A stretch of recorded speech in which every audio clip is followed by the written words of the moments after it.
Rafael Nadal could dethrone Carlos Alcaraz as the world number one at this week's Paris Masters. Rafael Nadal has confessed that he isn't fussed about fighting for the world number one ranking at this week's Paris Masters after Carlos Alcaraz discussed their battle for the top spot.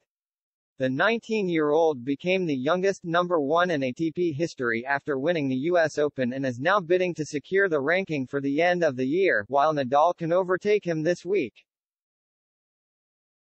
Nadal is in with a shot to become the oldest year-end world number one in ATP history if he can cement his place at the top of the rankings for the end of the 2022 season.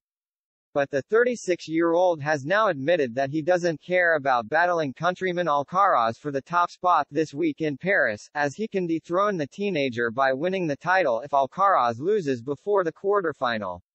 Speaking ahead of his campaign to win the trophy in Paris-Bercy for the first time,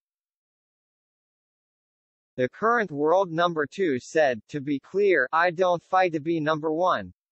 I fight to be competitive to every event where I play." The 22-time Grand Slam winner first became the world number one all the way back in August 2008 and most recently held the top spot in February 2020. After spending more than a decade on and off at the top of the rankings, Nadal said it was no longer a goal of his. He continued, "I will not do it anymore at this stage of my career. I had this goal in the past. I was happy and proud to achieve that, the first time in 2008. His words come after Alcaraz discussed the fight for the world number one ranking between the two at the final Masters 1000 of the year. While the US Open champion said he didn't see Nadal as a direct enemy for the top ranking, he said, "It's true, Rafa is fighting for the number one.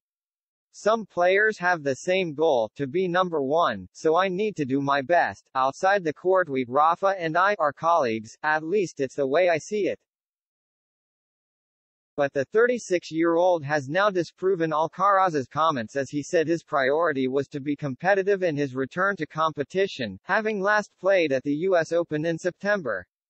The second seed in Paris said he was happy to be back on tour after continuing his recovery from an abdomen tear he sustained at Wimbledon.